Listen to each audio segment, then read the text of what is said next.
Bien, bonsoir à tous. Pardonnez-nous pour ces 2 minutes de retard parce qu'on avait un petit problème de connexion par rapport à tous ceux qui sont en distanciel. Merci de votre présence, tout particulièrement ce soir, compte tenu effectivement de la difficulté au niveau des modalités de transport. Bon, je suis un petit peu triste parce que effectivement, je rêvais pour Tamara que nous ayons un amphi aussi plein que la semaine passée. On était quasiment 700 au total entre ceux qui étaient là en présentiel et distanciel. Mais bon, les choses c'est comme ça. Et un merci tout particulier à Tamara parce que Tamara nous vient de Lorient. Donc ça fait 2 jours.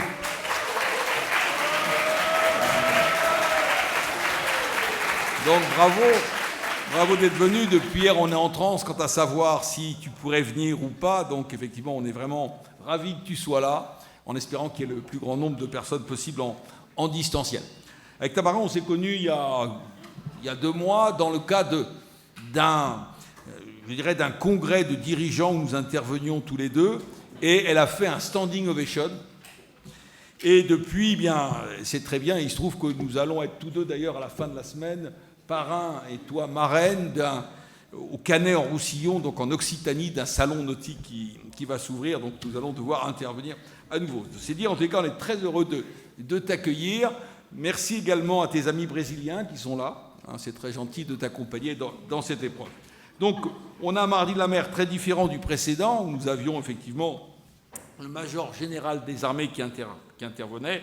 Et je crois que, autant sur toute l'aventure de mer que tu as vécue, il y a toute une aventure qui est un véritable défi au niveau de la préparation. Donc je crois que c'est une véritable expérience de mer, une expérience de vie autour de laquelle on va partager ce soir. Donc vraiment, merci à tous, merci à toi Tamara. Et puis, on se réjouit d'écouter ta présentation par le président de l'Institut français de la mer. Riblier. Merci Christian. Tamara, la mer est au cœur de votre vie, je crois qu'on peut dire depuis toujours. Vous êtes né dans une famille de marins. Votre père, explorateur polaire et écrivain, a traversé l'Atlantique Sud à la rame, une première, en 1984, et votre mère est une navigatrice chevronnée. Le récit de glace, de baleines et d'albatros berce votre enfance. À 8 ans, vous découvrez l'Antarctique et ses icebergs qui vous faisaient déjà rêver. Vous y voiliez des petits voiliers et découvrez qu'ils permettent d'aller même dans ces contrées hostiles. Les livres de marins, Moitessier, Jarnigon, Autissier, Poncet, MacArthur et les rencontres faites au cours de 9 expéditions en Antarctique auxquelles vous participez vous motivent à apprendre le français. Vous quittez votre Brésil natal pour venir faire vos études en France, des études d'architecture navale. Vous étudiez et naviguez, vous partagez vos impressions sur YouTube et vous êtes invité à naviguer dans les fjords norvégiens. Vous y découvrez un voilier de 8 mètres que vous allez renommer Sardina, la sardine. Je vous laisse nous raconter. Très bien. Merci beaucoup. Merci pour cette invitation d'être là.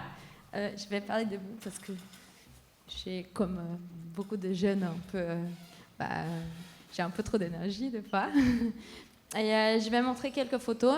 Donc peut-être le monsieur là, il peut m'aider à les montrer. C'est vrai que j'ai grandi dans une ville qui n'inspirait pas forcément la naissance de l'envie de prendre les larges. J'ai grandi à São Paulo. C'est le centre financier du Brésil. Et différemment d'ici à Paris, où les rivières sont un endroit public qui nous donne envie d'être près de l'eau. À São Paulo, les rivières ne sont pas très bonnes. Elles sont coincées entre des voies rapides où il y a souvent beaucoup de bouchons, beaucoup de bruit, à côté des lignes des trains, où les rivières sont mises dans des tuyaux et enfoncées sous l'asphalte. Donc ce n'est pas l'endroit où peut-être l'eau est plus mise en valeur. Et par contre, j'ai eu la chance de grandir avec des récits de navigation, d'abord racontés par mon papa. Il passait longtemps loin de la maison pendant sa navigation. Donc j'ai grandi, j'ai connu la mer à travers son absence. Et pendant plusieurs mois où il était loin, on s'est posé la question de qu'est-ce que pouvait amener quelqu'un aussi loin de la maison. Qu'est-ce que pouvait amener mon père à vouloir être loin de nous. Et ma maman nous faisait comprendre que ce n'était pas de l'abandon. Mon papa était en train de vivre sa passion et on devrait être fiers de ça. Quand il revenait, il racontait ses rencontres avec ces animaux qui étaient très grands et très gentils, qui émergeaient du fond de l'océan et qui passaient à côté du bateau et qui étaient des fois plus grands que le bateau. Il décrivait ces cathédrales faites en glace et qui flottaient sur l'eau. Il décrivait ces animaux qui étaient capables de voler et faire un tour du monde par an et revenir au même nid où ils étaient nés. Et il décrivait tout ça et j'avais envie d'y être un jour, moi aussi. Après, quand mon papa arrêtait de nous raconter des histoires, je suis jumelle et un jour on a décidé de se séparer et chacune a assumé une chambre différente dans la maison. Et mon papa ne pouvait plus se diviser en deux pour nous raconter des histoires, donc il a arrêté et j'ai continué à les accéder à travers les livres. J'imagine que vous aimez bien lire et c'est pour ça que vous faites des études ici. Moi, j'aimais bien et ça me permettait de construire cette forteresse qui protégeait ses rêves et qui me permettait à chaque jour d'y croire, de croire que la navigation était possible, de croire qu'il y avait un intérêt à partir, de croire que c'était tout à fait possible de parcourir des grandes distances grâce à ces objets, que plus tard j'allais étudier les bateaux. Je ne parlais pas la langue que vous parlez. À cette époque-là, je parlais juste portugais. Après, j'ai appris l'anglais pour pouvoir lire d'autres livres. Et à un moment, il n'y avait pas d'autre choix pour pouvoir lire les livres des marins les plus appréciés et les plus respectés en Antarctique, en Atlantique, notamment des marins bretons. Il fallait apprendre les français. Et j'ai commencé à étudier le français assez tard, à 21 ans. Donc ça fait juste 4 ans.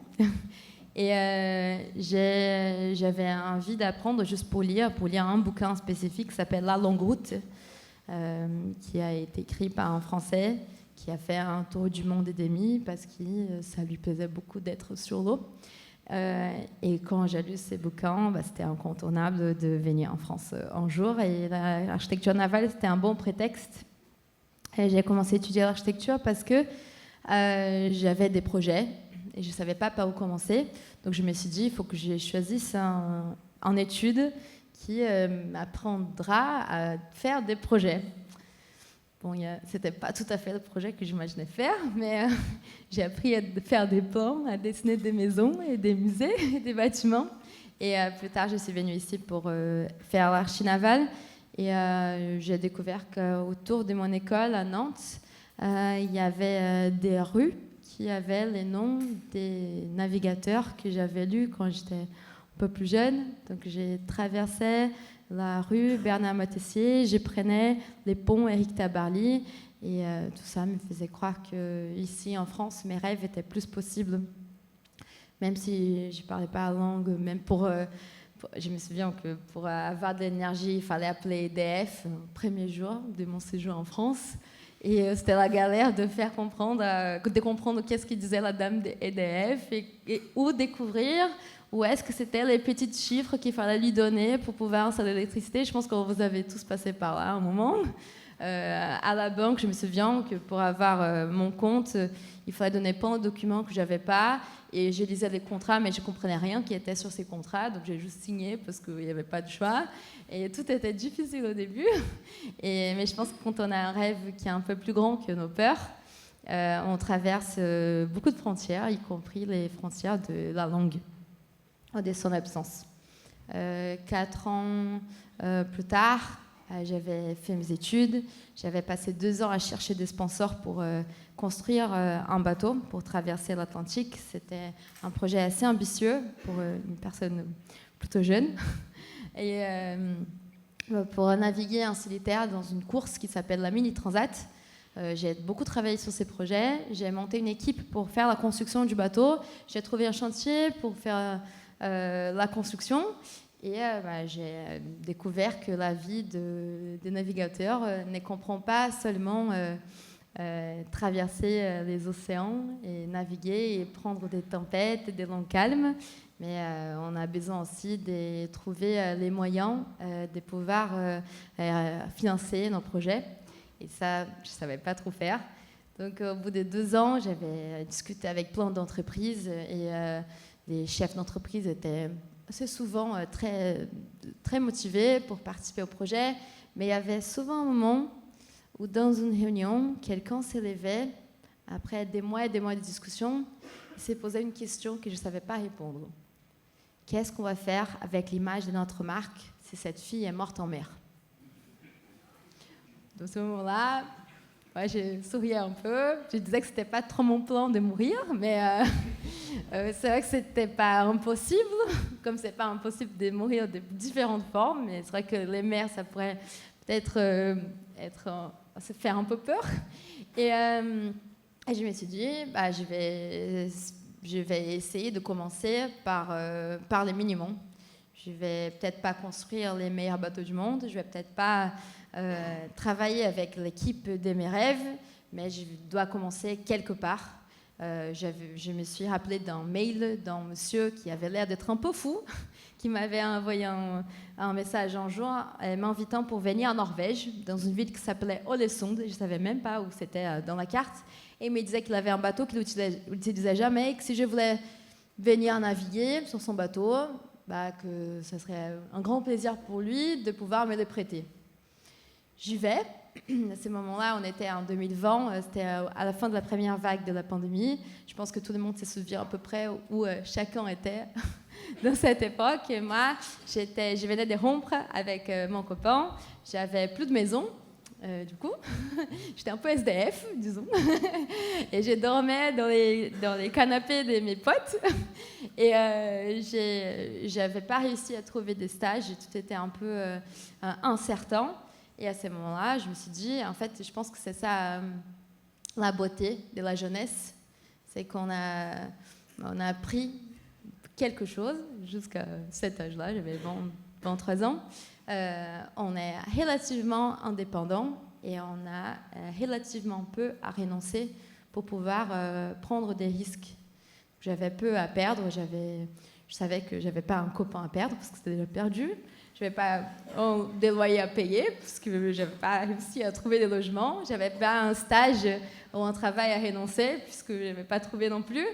Donc c'était un peu un moment magique où je pouvais prendre des risques sans trop me préoccuper. Je savais que plus les temps passeraient, je pense que c'est ça qu'on doit avoir un peu, en tout cas c'est ça que j'ai en tête aujourd'hui, plus les temps passent, et plus on s'approche de l'aboutissement de nos projets ou de nos rêves ou de nos passions, plus on doit apprendre à renoncer aussi.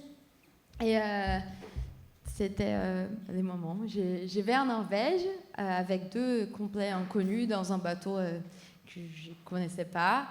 J'arrive là-bas, je retrouve ces followers de YouTube qui m'avaient envoyé le mail et il me dit « Tamara, j'ai changé d'avis, je ne veux plus te prêter mon bateau.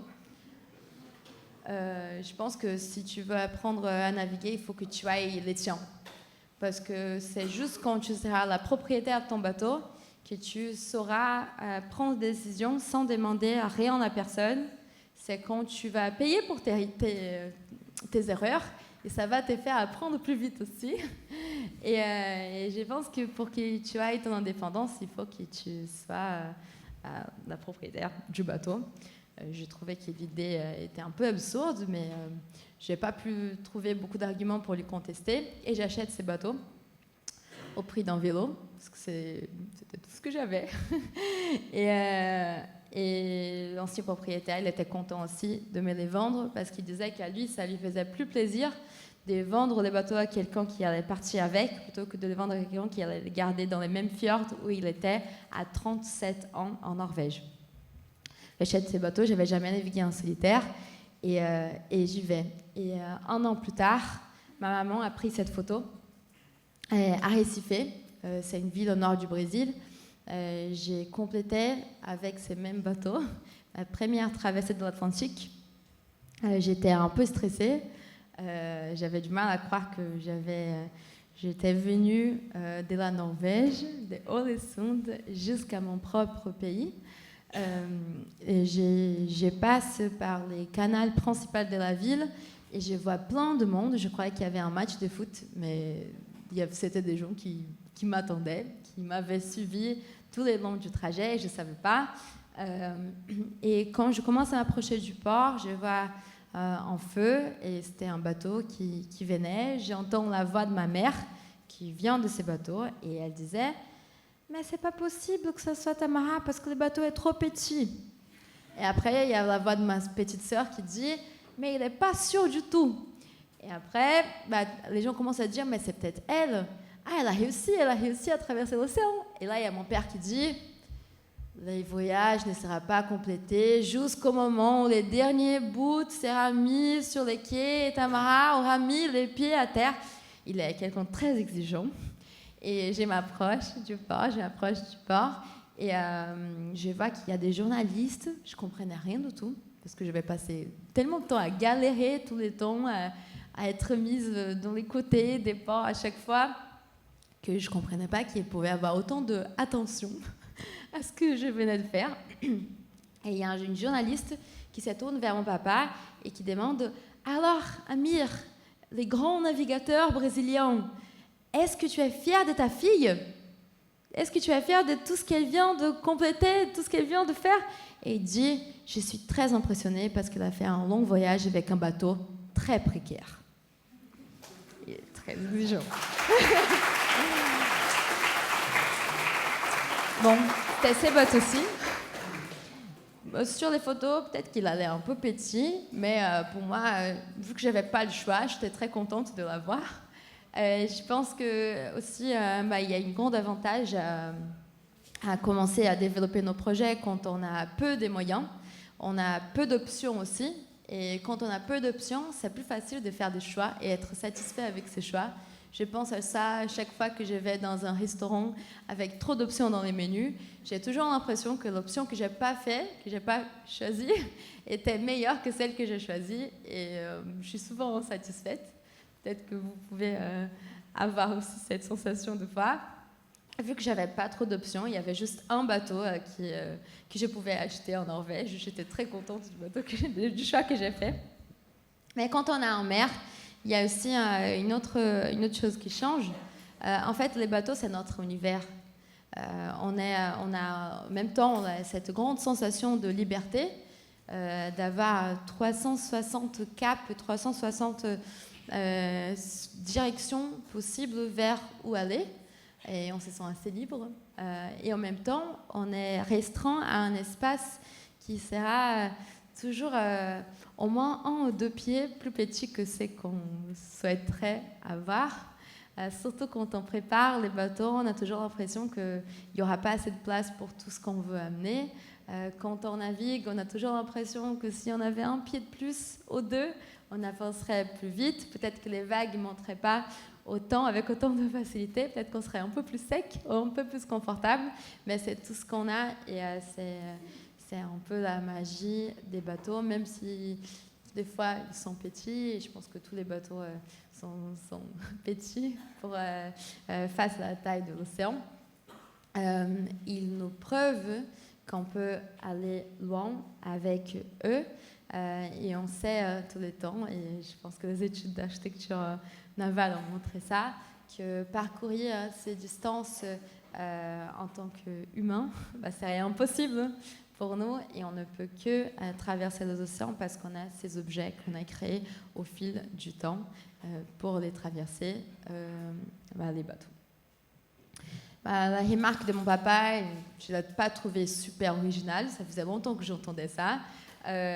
Cette photo, j'ai prise avec un petit drone à Las Palmas. J'étais très fière quand je suis arrivée à Las Palmas, et c'est pour ça que j'ai pris cette photo, parce que c'est la première fois où quand les ports m'ont mis dans une vraie place des vrais bateaux, parce qu'en général, ils me mettaient dans les places des Zodiacs ou des annexes. C'était pas super valorisant. Mon bateau était celui du milieu. Je sais pas s'il y a des lumières, je pense pas. Mais je vais sortir du mode présentation. Oh là là, votre école, c'était celle-ci. Tadam. Voilà, Sardinia, c'est ce bateau. C'est top, hein?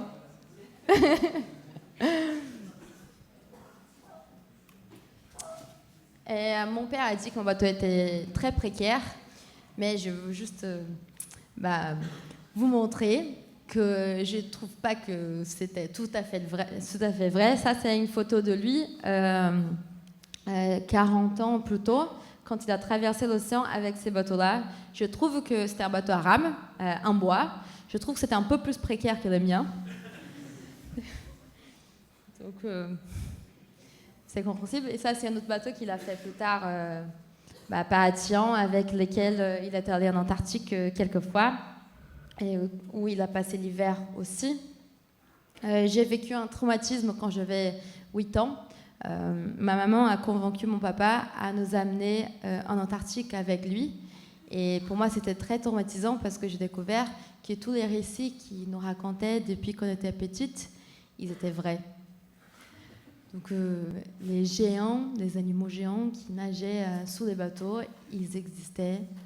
Une fois, je me souviens d'un soir, quand je me suis réveillée avec les bateaux qui bougeaient beaucoup, j'avais l'impression que c'était une tempête, mais quand je suis sortie du bateau toute seule, il n'y avait pas de vent, la nuit était plutôt claire, et c'était les baleines qui bougeaient le bateau. Ça m'a fait me promettre qu'un jour, je naviguerai par moi-même. Ça m'a fait avoir la certitude que même si souvent quand on suit nos projets professionnels ici à Paris, entre tous ces bâtiments, on peut croire que ça c'est la seule version possible qu'une vie peut avoir. Mais cette expérience en Antarctique me rappelait à chaque fois que la vie avait plusieurs autres versions possibles et que la vie dans les grandes villes n'était pas la seule.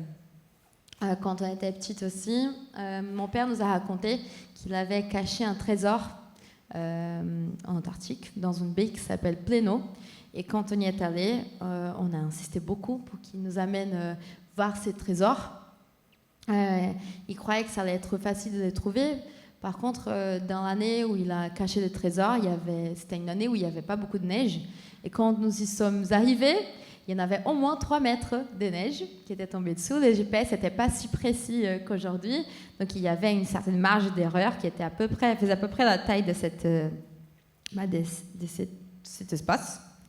Et au départ, on lui a aidé à chercher les trésors avec... comment s'appelle cet objet ? Avec les pelles. Et au bout de quelques heures, les trois sœurs, on était un peu fatiguées et on a commencé à travailler plutôt avec l'insistance et la persistance. Et en essayant de motiver mon père à continuer. Et au bout du 2e jour, il n'avait plus trop d'énergie. Et on a commencé à dire... Papa a perdu les trésors, papa a perdu les trésors. Et quand on a chanté comme ça, il s'est senti un peu obligé à continuer. Et il a trouvé les trésors et on lui a ouvert la boîte. Et quand il a ouvert la boîte, tout le monde était en silence absolu. On était toutes mouettes. Et il dit, vous n'avez pas aimé les trésors ? Et ma petite sœur a dit, mais où est-ce qu'ils sont les perles et l'or et les diamants ? Et on regardait dans la boîte, il y avait une Bible, des photos mouillées, une petite bouteille de Jack Daniels, et on n'a rien compris.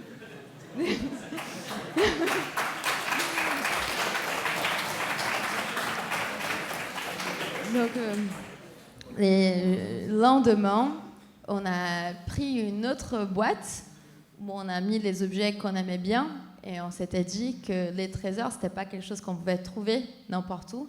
Les trésors, c'était quelque chose qui avait de la valeur pour nous et surtout quelque chose qu'on pouvait construire. Donc, en trésor, on les construisait. Et on a construit notre petit trésor et on l'a caché en Antarctique et j'espère un jour pouvoir y venir pour les trouver, peut-être avec d'autres personnes. Je ne sais pas, c'est ma famille ou d'autres familles, mais aussi pouvoir les partager. Tout ça m'a fait dire à mon père un jour, j'aimerais bien moi aussi naviguer en solitaire.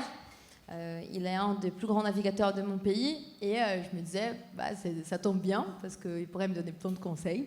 Donc j'ai fait une petite liste de mon premier projet avec tout ce dont j'allais avoir besoin pour faire mon voyage. Je prends rendez-vous avec lui au petit déjeuner.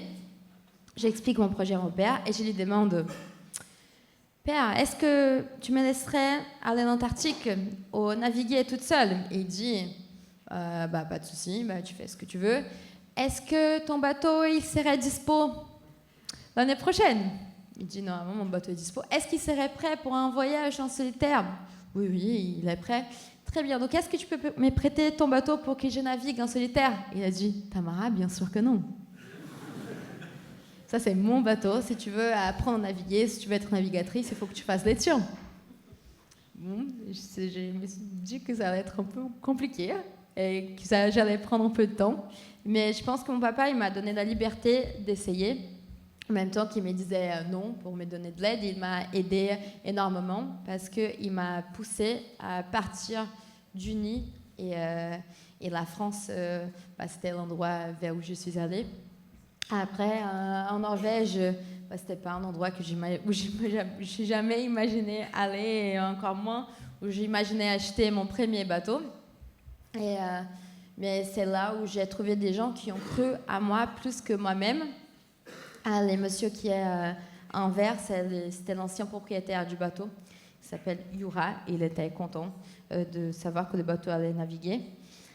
Je savais que ça allait être un projet un peu ambitieux pour ce petit bateau. Et c'est pour ça que j'ai protégé mon rêve de la peur des autres. J'avais très peur déjà, donc je n'avais pas besoin d'entendre la peur des autres, d'en rajouter. Et c'est pour ça que je n'ai pas raconté à ma maman, ni à mon papa, ni à personne. En fait, j'ai juste raconté à une personne qui était ma grand-mère, parce que je me suis dit que ma grand-mère, à mon âge, elle avait déjà vécu une traversée bien plus longue, bien plus solitaire et bien plus dure que celle que j'allais faire. C'était la traversée de devenir maman. Et j'ai cru que ça pourrait pas faire plus peur que ça. Et je l'appelle pour raconter. Elle me dit que elle ne serait jamais capable de continuer à vivre si elle savait que j'avais désisté de mon projet parce qu'elle m'avait dit non. Donc elle m'a dit oui. Et elle a juste donné une condition. Elle a dit, est-ce que tu peux pas amener de gens avec toi, genre ces idiots qui tu trouves dans les ports avec qui tu sors? C'était mes copains, notamment mes ex-copains. Et j'ai dit, ma grand-mère, si je peux faire confiance à des idiots, je peux aussi faire confiance à moi-même. Donc je suis déjà convaincue à partir toute seule. Ok, très bien. Et les jours quand j'ai dit à ma maman que j'allais partir, c'était déjà les jours du départ. Parce que j'étais sûre que si jamais elle me disait non, on n'y va pas, c'est trop dangereux, c'est trop compliqué, c'était déjà trop tard. Et heureusement que je l'ai dit juste par téléphone et pas par visio, parce que si on avait fait une visio, elle aurait vu cette scène. Je n'étais pas super prête non plus. Je vivais plusieurs premières fois tous les jours. J'avais jamais réparé un moteur et il fallait bien que je répare les miens, donc j'avais pas le temps de me poser la question si j'étais capable ou pas de le faire. J'avais jamais installé une antenne, j'avais jamais installé un panneau solaire, et on peut apprendre beaucoup de choses sur YouTube. Et vu que j'avais pas le temps de me questionner, je le faisais avant de peut-être imaginer que je pourrais pas le faire. Donc je l'ai fait. Des fois, ça marchait bien, des fois pas trop. Et heureusement que j'ai pu compter sur beaucoup de gens sur les chemins. J'ai reçu de l'aide de partout. J'ai été aidée par des caissières des supermarchés. J'ai été aidée par des touristes, par des navigateurs qui étaient à côté. Et j'ai découvert que même si on peut naviguer, parcourir de longues distances en solitaire, un projet, il n'est jamais solitaire. Parce que je faisais confiance à toute une chaîne de personnes qui avaient rendu mon projet possible.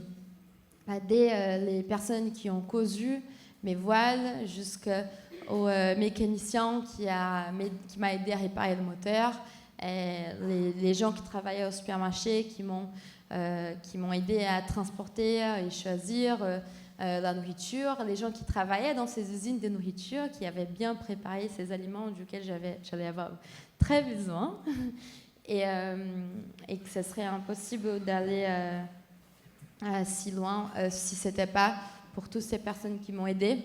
Ça, c'est un petit dessin que j'ai fait pour expliquer à ma mère ce que j'allais faire. Je croyais que ça allait la rassurer. Ça n'a pas trop rassuré. Elle a eu plus peur après. Heureusement que j'étais déjà partie. Je ne savais pas qu'en Norvège, il y avait autant de cailloux, mais j'ai appris vite. Le premier soir, je tape un caillou. J'ai cru que ça allait être la fin du voyage. J'avais à peine mis les stories du départ sur Instagram. J'ai cru que j'allais déjà avoir besoin de mettre les stories de la fin. Mais heureusement que les bateaux, il était plutôt tolérants. Et ça, c'est un avantage des bateaux qui sont un peu plus âgés. À l'époque, ils n'avaient pas autant de connaissances sur la résistance des matériaux. Ils faisaient des coques plutôt épaisses, plus épaisses qu'aujourd'hui. Quelques marins diront qu'ils avaient plus de qualité qu'aujourd'hui, mais je ne vais pas rentrer dans cette discussion. Mais mon bateau était très tolérant et ça, c'était quelque chose qui m'a beaucoup aidée parce qu'au départ, j'ai fait beaucoup d'erreurs, plein d'erreurs de tous les types et c'était important de pouvoir compter sur un bateau qui acceptait mes fautes. Il n'allait pas très vite, il allait à la vitesse d'une personne qui marche vite à pied, donc j'imagine que la vitesse de tout le monde qui vit à Paris. Mais il me permettait quand même de progresser au fil du temps. Je ne savais pas tout faire et quand je ne savais pas faire, j'essayais de compter sur l'expérience des autres. Je lisais beaucoup, j'ai posé beaucoup de questions. Il fallait que je profite à chaque moment quand j'étais dans les ports et je pouvais compter sur les pêcheurs qui étaient autour de moi. Pour essayer de gagner l'expérience que je n'avais pas. J'étais contente avec mon voyage en Norvège. Quand j'arrive au Danemark, c'était encore le début de mon trajet. Et au départ, je ne savais pas jusqu'où les bateaux pouvaient aller. J'ai cru que aller jusqu'en France, c'était déjà très ambitieux, donc je ne pensais pas aller plus loin que la France. Et quand je suis arrivée au Danemark, c'était au milieu de mon chemin. J'ai regardé la météo, il y avait beaucoup de vent, il y avait beaucoup de mer. Les vents et la mer étaient contraires. J'essayais d'avancer et c'était très compliqué.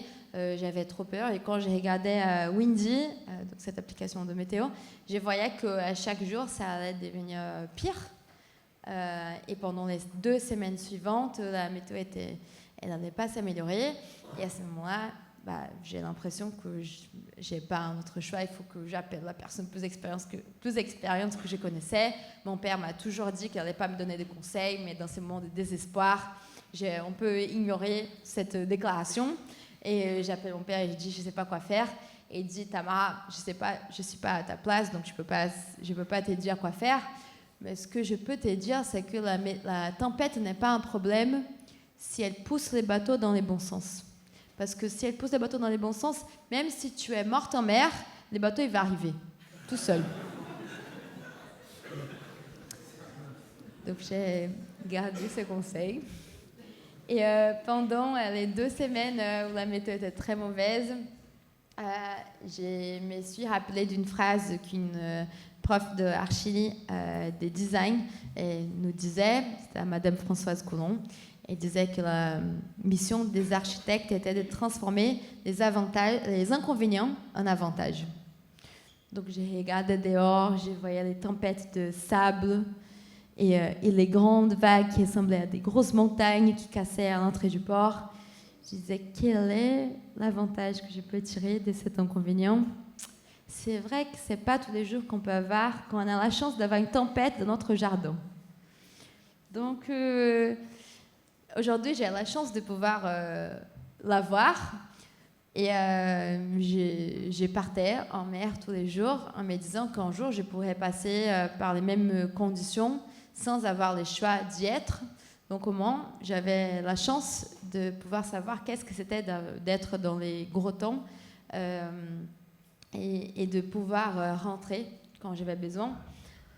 J'ai pris la décision de partir tous les jours et les pêcheurs étaient sûrs que j'étais absolument folle. Donc je sortais du petit port avec mon petit bateau, tous les pêcheurs restaient au port. Et j'ai traversé les grosses vagues, il y avait plein d'eau qui rentrait dans les bateaux et j'ai cassé plein de trucs toutes les fois. Et ils me regardaient avec cet objet que j'ai oublié le nom. Jumelle. Et ils croyaient que je ne savais pas lire la météo, ils croyaient que je ne savais pas qu'est-ce que j'étais en train de faire. Et ils me disaient, Tamara, tu ne veux pas rester avec nous? Tu ne veux pas vivre ici, dans notre bateau, parce qu'il est plus confortable, parce que il est mieux, parce que tu seras plus à l'aise. On veut t'expliquer, on veut te donner quelques avis sur la météo. Et moi, j'étais sûre qu'il n'y avait pas un endroit plus confortable pour moi que sous mon propre toit, dans mon petit bateau. Et après, au bout de ces 2 semaines, les vents, il a continué à être assez fort. La mer, elle a continué à être assez grande, mais les vents ont tourné dans les bons sens, et la mer aussi. Et je suis partie. Et après, c'était facile, c'était les ports, au port de Tiburon en Norvège, avec les bateaux de mes potes. Donc, après cette expérience, c'était relativement simple d'arriver jusqu'en France. Comme disait mon père, mon bateau allait arriver tout seul, plus ou moins. Et en arrivant en France, à Dunkerque, je me suis dit que peut-être qu'on pourrait aller un peu plus loin. Donc j'ai pris la décision d'aller jusqu'au Brésil. Ça allait être un voyage 4 fois plus long, mais au moins ça allait faire un peu plus beau sur la route, moi j'espérais.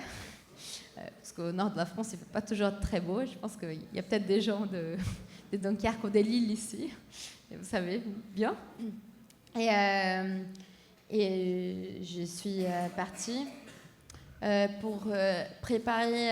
J'ai préparé un peu mieux mon bateau. Et j'ai commencé à étudier la météo. Pour préparer ces voyages, j'ai discuté avec plein de gens de tous les types qui avaient déjà fait ces voyages, ou en tout cas des morceaux de ces voyages. Je savais que j'allais prendre des grands risques et que je pouvais pas garantir, m'assurer que je n'allais pas avoir de la tempête au milieu, mais je pouvais au moins éviter les pires moments en partageant mon voyage, en la divisant en petits trajets. Et j'ai organisé tous les plannings du voyage en fonction d'être toujours en avance par rapport aux meilleures conditions. Comme ça, je pouvais choisir quand est-ce que j'allais partir. Bon, ça allait être un petit bateau, mais au moins je pouvais me préparer avec du planning. Ça, c'est un voyage en photo que j'ai pris en Norvège juste après avoir tapé les cailloux. J'étais très contente avec mon bateau. Et ça, c'est une photo que j'ai prise 1 an plus tard au Portugal, quand je suis arrivée là-bas. J'avais déjà 1000 milles d'expérience et c'est important d'avoir de gagner de l'expérience. Je savais que les bateaux restaient les mêmes, moi aussi j'étais la même personne, mais les expériences qu'on avait partagées, elles nous apportaient beaucoup. Et voilà. Et en traversant les poteaux noirs, c'est une zone où il y a beaucoup d'instabilité météorologique qui est un peu près de la ligne de l'équateur. Et dans cette zone, il y a souvent des grosses nuages noirs, très, très méchantes, qu'on peut apercevoir de loin et desquels on ne peut pas forcément dévier, surtout quand nos bateaux n'avancent pas trop. Et à un moment, j'ai essayé de traverser une de ces nuages et les vents, quand j'étais sous les nuages, les vents a commencé à tourner dans tous les sens, il accélérait beaucoup, puis il arrêtait complètement, la mer elle devenait plus grosse, il y avait beaucoup d'eau, beaucoup de pluie, c'était difficile à me repérer puisque les voiles elles battaient beaucoup, j'avais très très peur et mes équipements ont commencé à s'arrêter. j'ai perdu l'antenne de la VHF. Après, j'ai perdu mes feux de navigation parce que les vagues, l'ont arraché. Après, les premiers pilotes automatiques s'est cassé. Et les deuxièmes aussi, j'avais plus de pilote automatique. J'étais à la barre pendant des heures. Malheureusement, ça faisait longtemps que je prenais pas de douche. Pour être plus précise, 10 jours. J'avais passé beaucoup de crème solaire parce qu'il faisait très chaud. Donc, quand j'ai vu qu'on allait prendre un peu de pluie, au lieu d'être habillée proprement, j'étais en bikini. Donc, ça aurait pu être une scène très épique si je n'étais pas habillée comme si j'allais à la plage. Et j'ai resté là, sous la barre, avec beaucoup de froid, un bikini. Et je ne pouvais plus sortir de cette barre pour aller mettre ma veste et m'habiller correctement. Et j'ai cru que c'était... ça allait être... J'étais près de la fin. Et à ce moment-là, je me disais, Tamara, t'inquiète, il fait très mauvais, tous tes équipements commencent à s'ébarrer. Et c'est vrai qu'il ne fait pas beau, mais dans le futur, ça sera bien pire. Dans le futur, tu auras des conditions pires que ça, les vents seront plus forts, la mer sera plus grande, peut-être qu'il y aura des icebergs autour, peut-être que tu pourras dormir encore moins que maintenant. Donc, profite dès maintenant pour apprendre, parce que cette expérience va t'apporter. J'essayais d'être plutôt optimiste. Et pour moi, c'était la chance que j'avais de vivre la frustration de ne pas avoir les conditions qu'on voulait. Je pense que, comme moi, beaucoup entre vous sont nés dans une génération où on a beaucoup de ce qu'on veut tout de suite. On est assez immédiatiste. On n'aime pas attendre. Quand on doit attendre dans une queue, on n'aime pas n'avoir rien à faire, donc on regarde nos portables tout le temps. Moi, je n'avais pas mon portable à regarder. Je n'avais pas beaucoup de nouvelles du monde. Et c'était des fois très long de devoir attendre la météo changer. Les conditions n'étaient pas forcément celles que je voulais. Et j'avais envie de culpabiliser quelqu'un. Mais quand je regardais autour de moi, il n'y avait que moi. Donc, des fois, je me disais, c'est peut-être la faute du météorologue parce qu'il m'a donné les mauvaises indications. Ou c'était peut-être la faute de la personne qui a construit mon pilote parce qu'il a arrêté de marcher. Et après, je me disais, Tamara, tu es arrivée ici toute seule. C'est toi qui as pris la décision de choisir cet équipement, de suivre cette route. Donc, il n'y a personne à qui culpabiliser à part toi-même. Et juste te culpabiliser ne pouvait pas résoudre les problèmes. C'était un peu intense des fois. Et il y avait aussi des moments où il faisait super beau. Et j'avais des longs calmes. Des fois, la calme était tellement longue qu'il y avait des petits oiseaux qui se posaient autour du bateau. C'est impressionnant tout ce que... on vit quand on est en mer parce que on peut croire que la mer est toujours la même et pourtant elle est toujours différente. Le ciel aussi, il est toujours différent. Il y a plein de couleurs différentes qui apparaissent. Il y a plein d'animaux qui nous suivent aussi. Des grands merlins, des dorades, plein de petits poissons volants. Et j'ai pris longtemps à les reconnaître parce que je croyais que c'était des insectes tellement ils volaient en grande quantité. C'était comme s'il y avait plein de moustiques, plein d'abeilles qui volaient tous ensemble et puis ils partaient et je ne savais pas qu'est-ce que c'était ces animaux. Et dans les soirs, dans les nuits où il y avait beaucoup de mer, quand je me levais le lendemain et je regardais sur les cockpits, il y avait plein de poissons volants qui n'avaient pas vu le bateau et qui étaient tombés sur les bateaux. J'essayais de les sauver, des fois, je n'arrivais pas toujours. Des fois, il n'y avait pas le temps. Et c'était très impressionnant. Ça, c'est une voile qu'on utilise souvent quand on traverse l'Atlantique. Ça s'appelle les SPI. Elle ressemble beaucoup à une montgolfière. C'est une voile très sensible qui est utilisée pour naviguer au vent important. Je l'utilisais souvent et un jour, j'ai pars dormir. Quand on navigue en solitaire, on dort pas beaucoup. On dort par des tranches des 20 minutes, 30 des fois. S'il y a beaucoup de bateaux autour, on dort 5, des fois 2. C'est arrivé quelques fois. Et on passe des semaines à dormir comme ça et on s'y habitue.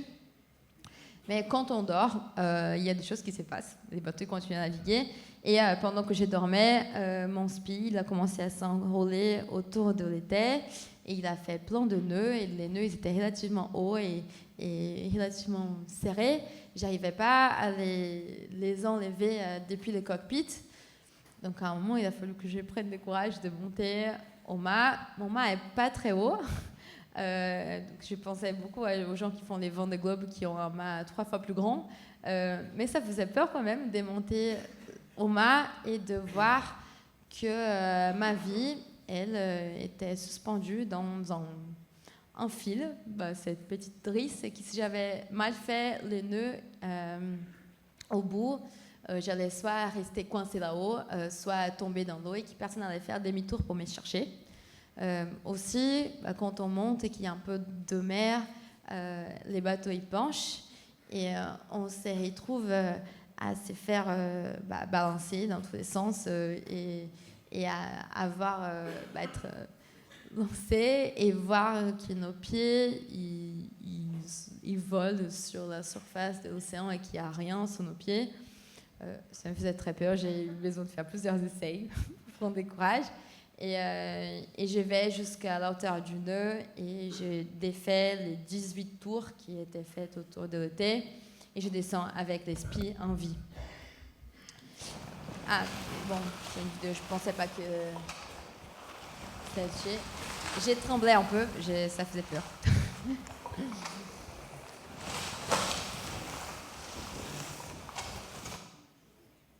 Ça, c'est des petits poissons volants. Il y en avait plein qui sont tombés sur les bateaux. C'est des animaux assez extraordinaires. Ils sont tout petits et ils s'appellent poissons volants parce qu'ils profitent du courant et des mouvements et de l'inertie de l'eau pour sauter. Ils peuvent sauter des distances absurdes. Des fois, ils sautaient... j'avais l'impression que c'était plus long qu'une piscine de natation. C'était super long. Et voilà, c'est des animaux que... m'ont fait compagnie pendant longtemps. Ça, c'était près du Cap-Vert. J'ai m'approché de la Terre. J'ai pris longtemps à l'apercevoir parce qu'avec, il y a eu une éruption dans les volcans de Las Palmas et les îles autour, elles étaient, l'air il a été couvert de poussière de volcans. Donc, c'était très difficile d'avoir de la visibilité. J'avais la chance d'avoir un GPS. Les navigateurs il y a quelques années n'ont pas eu cette même chance. Et pendant tous les longs du voyage, ce qui m'a aidé à ne pas me sentir trop seule, à ne pas devenir folle. En tout cas, je crois que je ne suis pas devenue folle, mais peut-être qu'il y a des gens qui ne peuvent pas être d'accord.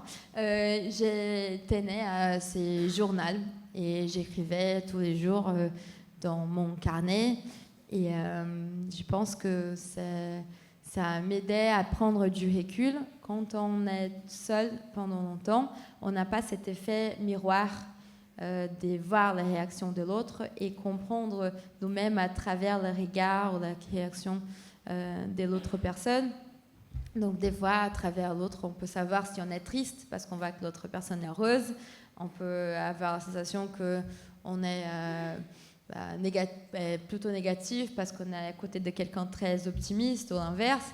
Et vu qu'il n'y avait personne autour, j'avais pas ces reflets, j'avais pas quelqu'un sur qui me projeter. Et des fois, j'étais un peu perdue. Donc, je voyais une scène trop belle et il n'y avait personne à qui dire regarde le soleil, regarde les couleurs du ciel, regarde les étoiles.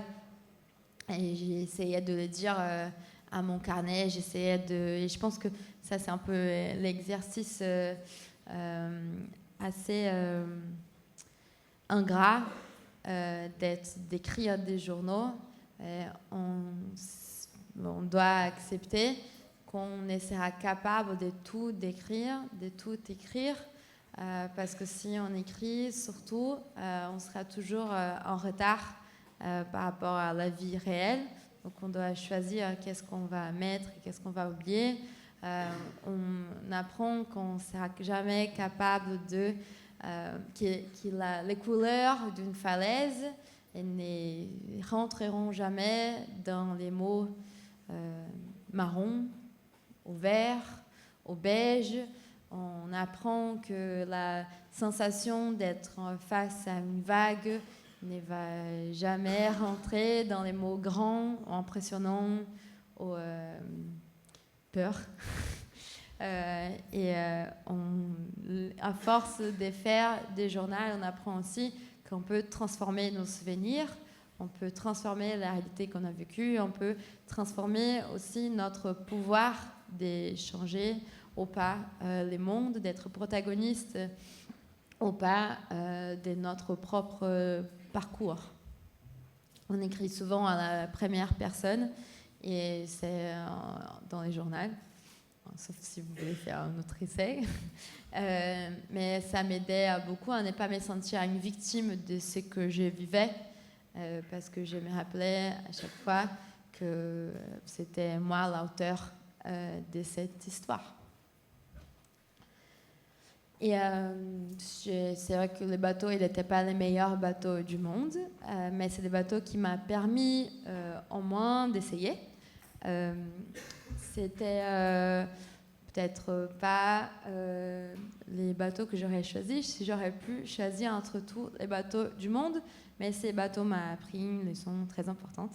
Il m'a appris qu'on pouvait aller loin avec très peu et faire beaucoup avec ce qu'on avait déjà. Je crois que ça, c'est le défi de notre génération, de notre temps. Et pour moi, c'est ça le défi de l'avenir. Merci beaucoup.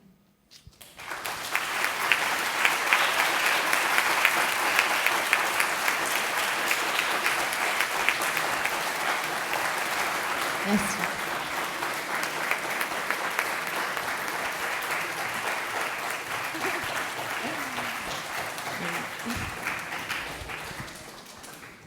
Merci beaucoup, Tamara, pour tout ce que tu as partagé sur cette aventure. Puis tu vas peut-être nous parler aussi peut-être d'autres projets. Donc on a 2 micros, côté bâbord, côté tribord, et puis j'imagine qu'il y a pas mal de questions qui vont être posées.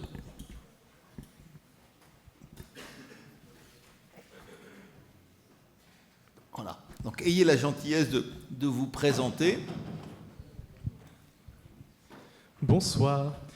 Tout d'abord, je vous remercie pour cette conférence absolument remarquable, très touchante. Vous nous avez fait le récit d'un voyage absolument merveilleux. Quel courage. J'ai une question. Comment avez-vous su gérer les différents sentiments de peur, d'isolement, même la joie? Quels sont les sentiments, les différents sentiments que vous avez ressentis au cours de ce périple? Voilà, je vous remercie. Je pense que si j'ai choisi de vivre en Bretagne, c'était pas pour rien. Autour de moi, à Lorient, j'ai pu croiser... les Bretons, ils sont très fiers là-haut, c'est pour ça que j'avais fait de ça. Ok, très bien. Parce que quand on côtoie des gens qui ont des passions qui ressemblent à nôtres, ou qui souhaitent vivre des expériences qui ressemblent à nôtres, qui l'ont déjà vécues, on a l'impression que c'est très normal. Donc c'est très normal de se retrouver et être trempé pendant des heures à la barre d'un bateau, que c'est normal de traverser des tempêtes, que c'est normal d'avoir beaucoup de mal des mers et d'être tout le temps, d'avoir tout le temps envie du saut. On a l'impression aussi que c'est très normal de dormir par des tranches de 20 minutes. Et les gens que j'ai croisés dans les ports, ils me donnaient cette impression. En lisant les livres des marins, j'avais aussi cette impression. Et je pense que c'est pour ça que avoir peur, pour moi, c'était pas quelque chose qu'il fallait éviter. C'était quelque chose de... Voilà, ça fait partie du trajet, c'est normal, tout le monde en a. Je pense que j'ai eu beaucoup de chance d'avoir peur, parce que c'est ça que si j'avais pas eu peur, moi je suis prête à être d'accord que j'étais un peu folle. Et je n'ai jamais arrêté d'avoir peur. Et je pense que les moments où j'étais les moments plus dangereux du voyage, c'était justement quand la mer était très calme, comme dans la photo que j'avais montrée, quand il y avait du soleil, quand il faisait super beau, quand il n'y avait pas beaucoup de vent. Bah, c'était dans ces moments-là que j'ai réduisé ma perception du risque et que j'ai risqué de oublier de mettre les gilets, oublier de m'attacher, de glisser sur les ponts sans apercevoir. J'oubliais les feux allumés à l'intérieur du bateau parce que la musique était trop forte, parce que je regardais pas trop. Donc je pense, c'est justement quand on aperçoit pas les risques qu'on est plus en danger, plus que quand on a peur. La peur, elle nous protège souvent. Et en arrivant à Lorient, j'avais l'impression que mes projets étaient très normaux. Donc je disais, je suis arrivée ici en bateau et pour mon projet, c'est de traverser l'Atlantique. Et les gens dans les bars, ils disaient « Ah oui, mon voisin a fait la même chose, mon père, il a fait ça aussi. » Donc tout semblait tellement normal que je ne me rendais pas compte en fait. Et je pense que toujours pas compte. Donc ça, c'était très bien. Je pense que c'est ça l'intérêt d'une université. Pour moi, en tout cas, la chance de faire des études, c'est aussi de pouvoir être dans une salle où on a l'impression que tout ce qu'on fait est très normal. Dès qu'on sort de cette salle, on se rend compte que pas du tout. Que le monde n'a pas le même répertoire littéraire, des films, ou des musiques, ou des sujets de, physique, aux maths que nous. Et l'école nous donne l'école, c'est un peu cet espace magique où on peut s'approfondir sur des sujets que peut-être dans les mondes dehors, on n'aura pas la chance de connaître avec profondeur. J'aime beaucoup l'université. J'ai eu beaucoup de mal à quitter l'université. C'est pour ça que j'ai pris 8 ans à finir les études d'architecture. Et ça me manque toujours. Ok. Bonsoir, Tamara, je suis ici. Merci beaucoup pour votre récit que vous pourrez un jour raconter à vos enfants, comme votre père vous racontait les siens. J'ai une question, alors qui pourra vous paraître un peu saugrenue, mais qui reste autour de la mer. Est-ce que pour vous, le Mont-Saint-Michel est breton ?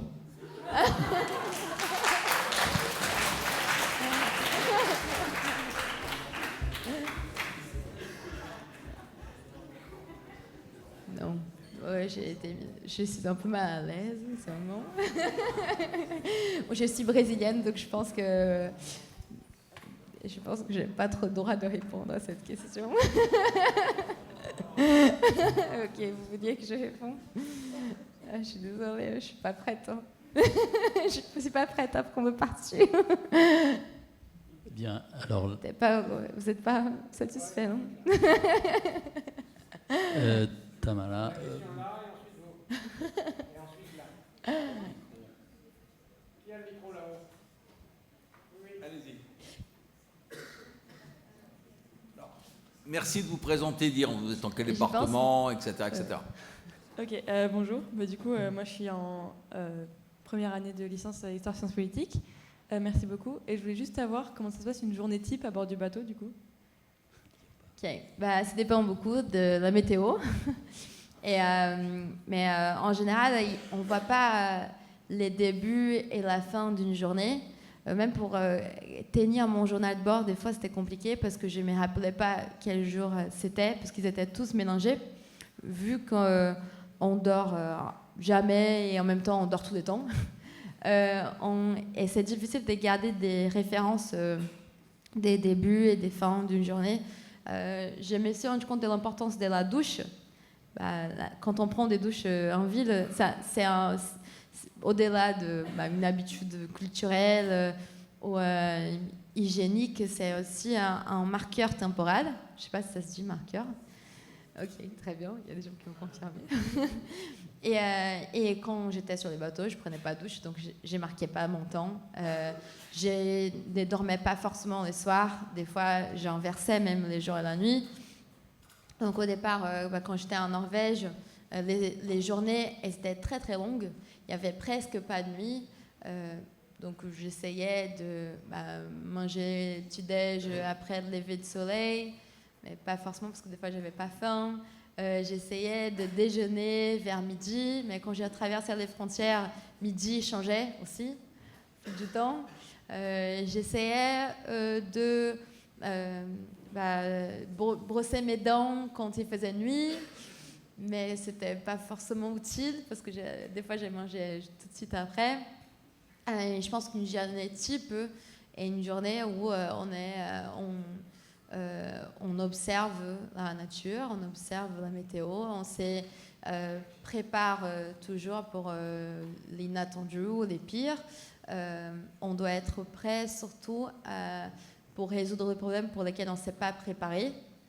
Donc on est assez ouvert à avoir des problèmes techniques qu'on ne voulait pas avoir, à retrouver une météo qu'on ne souhaitait pas retrouver, et parce qu'on s'habitue à se frustrer beaucoup, et je pense qu'on devient plus résistant à la frustration.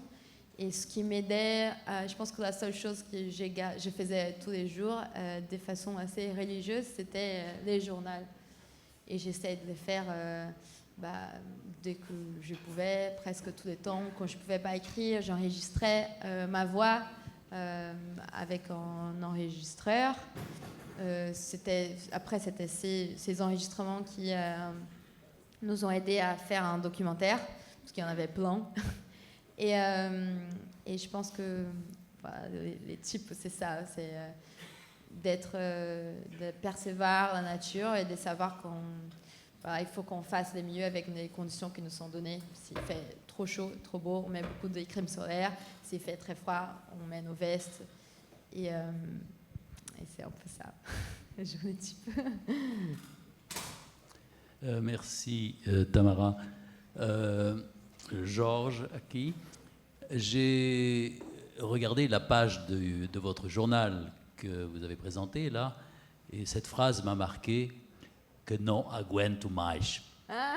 Je n'en peux plus ou j'y arrive plus. C'était quoi? Donc je vais essayer de traduire.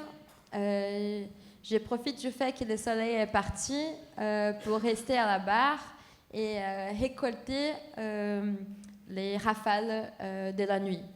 Je suis en compagnie de la lune, des étoiles, des dauphins et de quelques messages qui arrivent petit à petit quand un satellite passe pour nous, moi et les bateaux.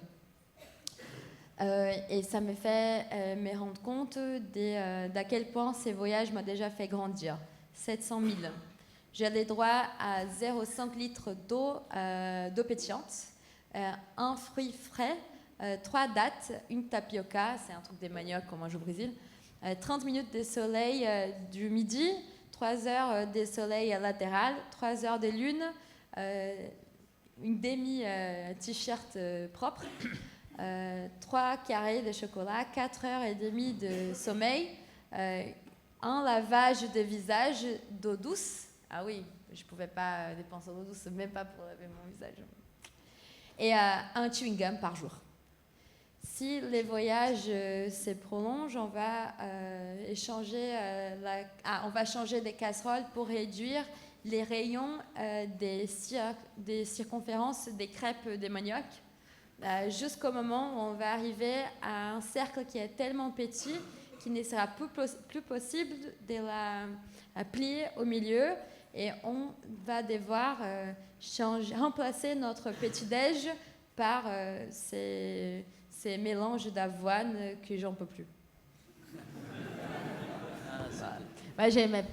J'en pouvais plus de comment ça s'appelle ces espèces oatmeal d'avoine. Au départ en Norvège c'était bien, mais au bout de 3 mois, à un moment on ne peut plus de oatmeal. Ouais.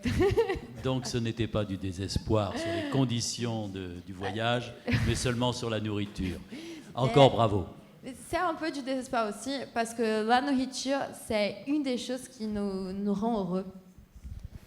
Et quand on subit des conditions où les conforts il devient presque inexistant, et je pense, et en course, c'est encore pire. Là, au moins, j'avais pas de concurrents.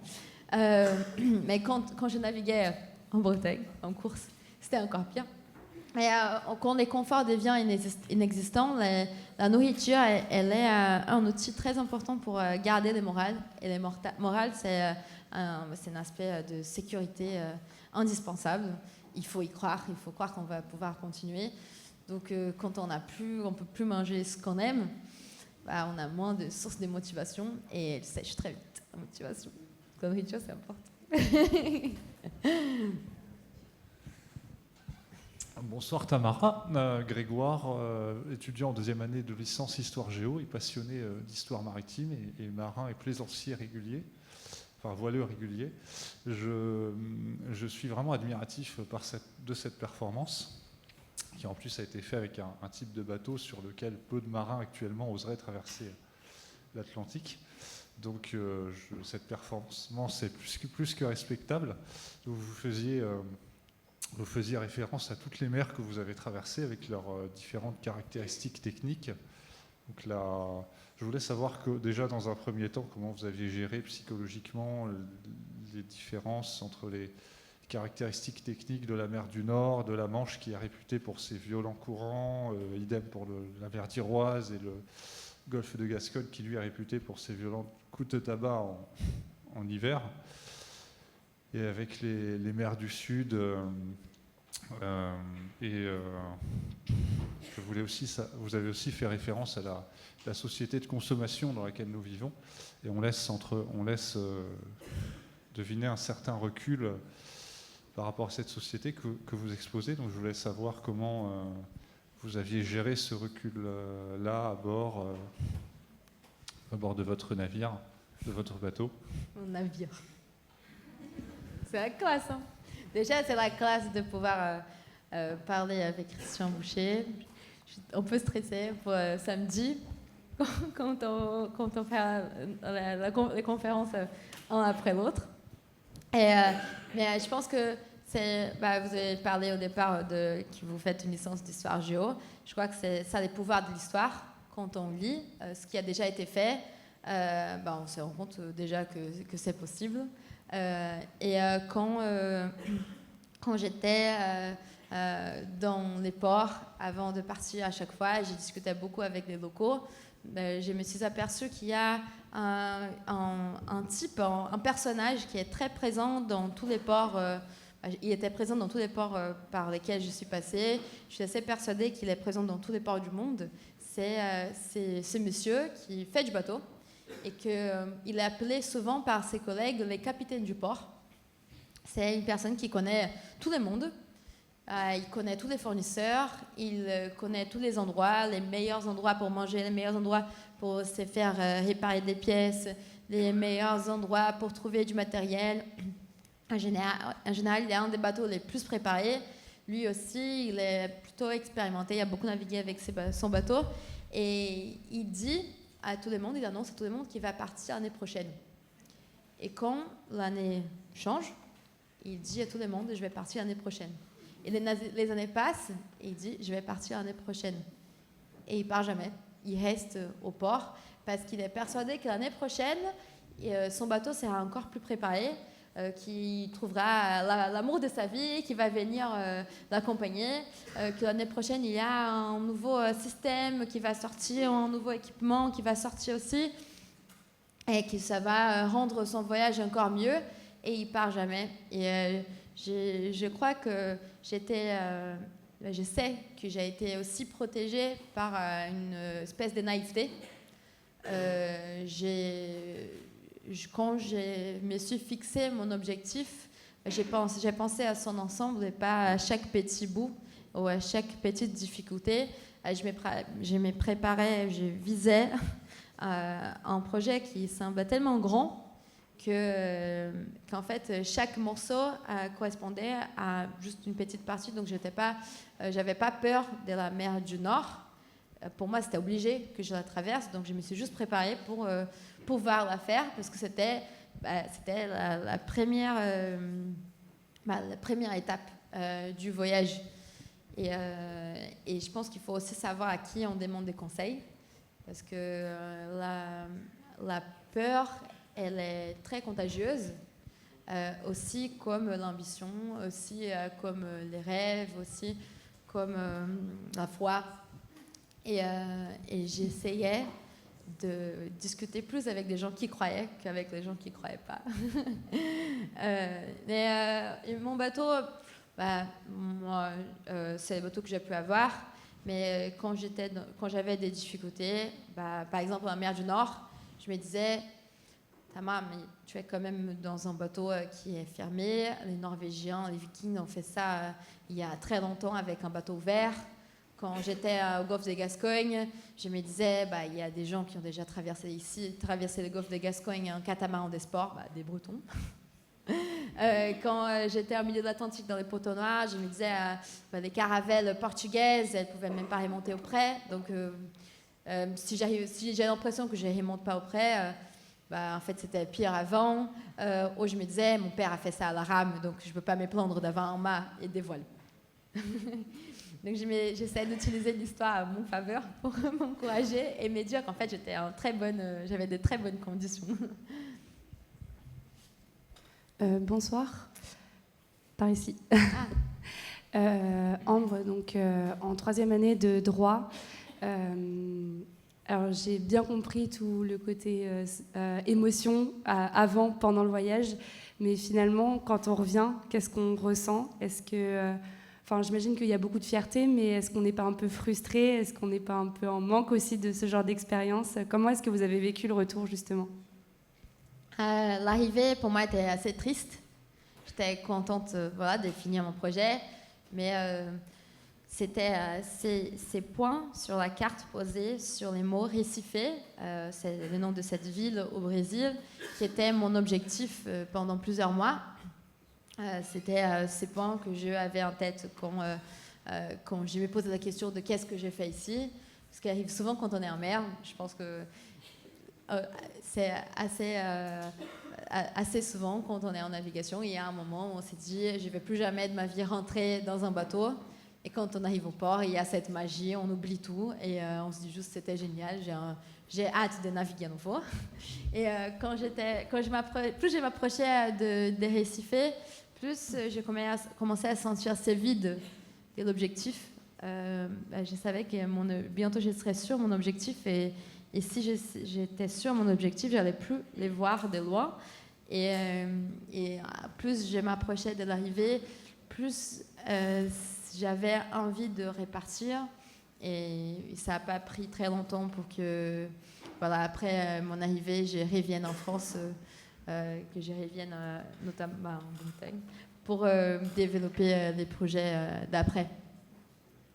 C'est pour avoir toujours cette sensation d'avoir un endroit vers où aller. Après la question, il faudra peut-être que tu nous parles de projet aussi. Hein ? Il faudra que tu parles de projet. Ah oui. Mais il y avait une autre question. Christian, si tu veux bien, d'abord, prenons 2 questions de notre auditoire distant pour ne pas les oublier. Avez-vous eu le temps et la possibilité de lire des romans, et quel était le plus bel événement pendant votre traversée ? Si, j'avais le temps de lire. Surtout quand il fallait que je reste éveillée dans la nuit et les temps étaient trop courts pour dormir. Mais je lisais, et je me souviens, dans chaque escale, j'essayais d'acheter un livre dans un auteur local. Et je me souviens d'avoir acheté un livre au Portugal d'une poète qui s'appelle Matilde Campilho. Et je lisais cette description d'un marché, et elle décrivait les pommes, les tomates, les légumes. Et tout ça me semblait tellement exotique. Parce que ça faisait plusieurs jours où je ne voyais pas une salade, je ne voyais pas une tomate, je ne voyais pas une banane. Et ça me donnait très envie de revenir à la terre, de pouvoir ressentir ces odeurs. Je pense qu'on valorise des choses qu'on trouvait très banales quand on était ici. Il y a eu plusieurs jours où je me souviens que mon rêve, c'était de boire un verre d'eau froide. Il faisait tellement chaud dans les bateaux que j'appelais mon dentifrice ma climat. C'était la seule chose qui me donnait la sensation de fraîcheur. C'était de me brosser les dents avec une dentifrice à la menthe. Et je me brossais les dents juste pour ne pas trop sentir la chaleur. Et les fruits étaient fantastiques. Donc, oui, j'ai lu plein de trucs dans les voyages. Bon, c'était bien. Et l'autre question, c'était...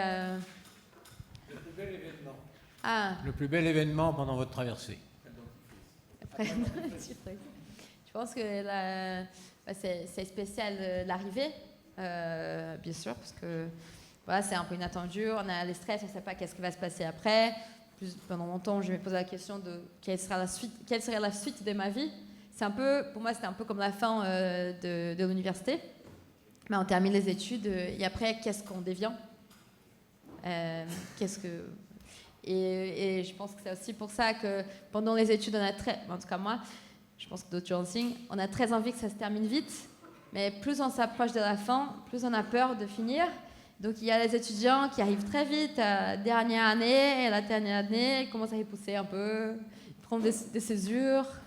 Après, ils partent à l'étranger, ils ne veulent pas trop finir parce qu'ils ne veulent pas c'est engagé avec la suite. Mais en même temps, je pense que les escales, c'était des moments dangereux parce que quand on est dans une escale, on arrive souvent avec beaucoup des manques d'affection. On arrive avec des manques de plein de choses, des manques des compagnies, on a envie de se faire des copains, on a envie de discuter avec des gens et on ne connaît personne. Et souvent, on est un peu maltraité par les maîtres du port qui posent la question de quand est-ce qu'on va répartir. Et ils nous disent qu'il faut payer tout de suite par carte. Et ça fait plusieurs jours qu'on ne sait pas qu'est-ce que c'est une carte. On ne sait pas que le monde, quel argent existe. Et on arrive au port, on est un peu en choc. Et il faut prendre des décisions pour lesquelles on n'est pas trop prêt. Et après, on s'est fait des copains. On connaît plein de gens, on connaît la ville, on a commencé à apprécier cet endroit. Et il faut répartir. Et ça nous laisse un vide énorme. Et quand on a le courage de répartir, je pense que c'est des moments très beaux.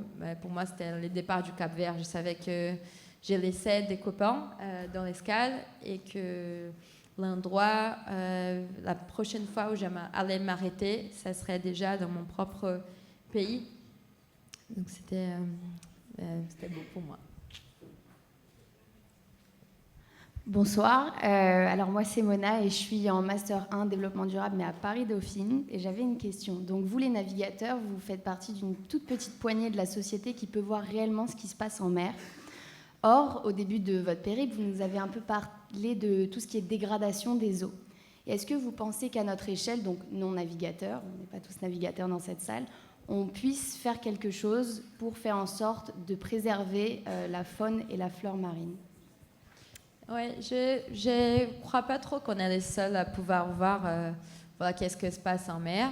Déjà, je pense qu'on n'a pas la précision d'un scientifique pour avoir des données, mais on a peut-être les temps de faire des choses que quand on est à terre, on ne fait pas. Regarder le ciel. Et c'est les plus grands événements, c'est le coucher de soleil. Ça, c'est quelque chose qui se passe tous les jours dans la vie de tout le monde. Mais peut-être que c'est juste en navigation qu'on se donne les droits de l'observer tous les jours. On dépend aussi beaucoup de la nature et de la mer. Donc ça me stressait beaucoup d'avoir besoin de reculer le bateau quand j'ai traversé ces paquets d'algues qui s'appellent les sargasses. Les sargasses, c'est un événement qui devient de plus en plus intense en mer. De ce que, de mon échelle navigateur, ce qui m'a été expliqué, c'est qu'il y a beaucoup de matières organiques qui sortent de l'Amazone. Puis ça, probablement, c'est lié beaucoup aux pesticides qui sont utilisés. Et cette matière organique, elle arrive dans la mer et elle accélère la naissance de ces algues qu'on appelle sargasses. Et ça crée des espèces de tapis dans la mer qui sont très dérangeantes. Qui sont très dérangeants parce que quand on traverse un tapis, les bateaux freinent et il faut faire demi-tour, il faut se tourner pour que ça sorte de nos appendices.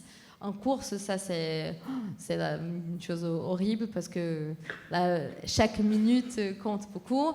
Pour moi, c'était pas très bien non plus parce que ça me faisait freiner et ça, c'est des choses qu'on aperçoit. On va aussi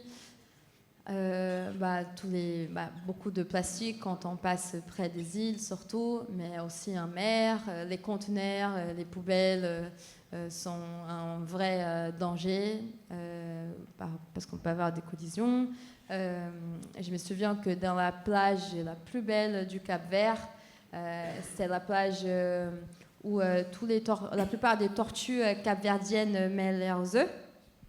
C'est la plage aussi où il y a plus de plastique et plus de poubelles qui arrivent de l'Europe à cause des courants, à cause des alizés. Et c'était très frustrant de essayer de dévier des nids des tortues et en même temps qu'on déviait de plein de bouteilles et comme on dit, brosses à dents et plein d'objets, et surtout les lignes de pêche.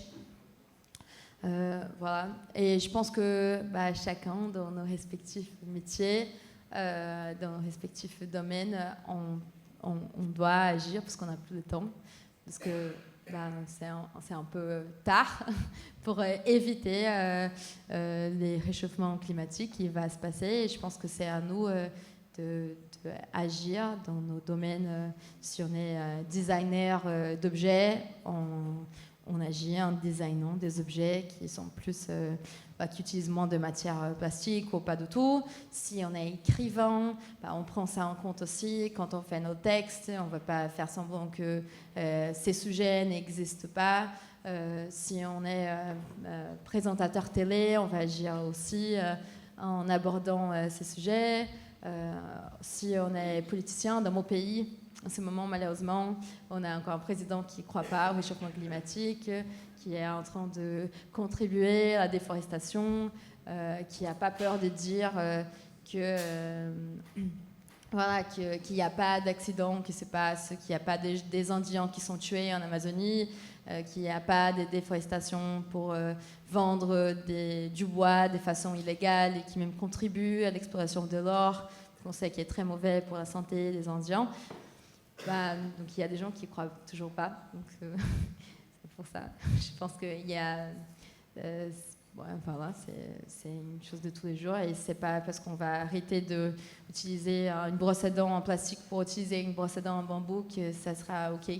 Je pense que il faut intégrer ça à notre vie et pas agir comme si c'était quelque chose d'extérieur. En tant que navigatrice, de façon pratique, quand on cherche des sponsors, souvent, dès qu'ils voient que c'est un projet voile, ils nous mettent à parler avec l'équipe communication et ils voient que dès que c'est un projet voile, ça rappelle un peu la relation avec la nature. Donc ils veulent utiliser ça comme une publicité pour dire qu'ils sont écolos. Et je pense que c'est à nous aussi de prendre conscience de ça et ne pas faire semblant qu'on ne voit pas. Ne pas faire semblant qu'on est d'accord. Ne pas mettre notre ambition personnelle d'avoir notre projet avant notre intégrité. On voit beaucoup ça, malheureusement. Oui, c'est une des raisons pour lesquelles il y a autant de sponsors dans certains projets d'aujourd'hui. Voilà. Et je pense qu'aussi, l'environnement, c'est votre domaine d'étude, de mon expérience au sein des entreprises, l'environnement est souvent un sujet traité par l'équipe marketing et pas par l'équipe exécutive.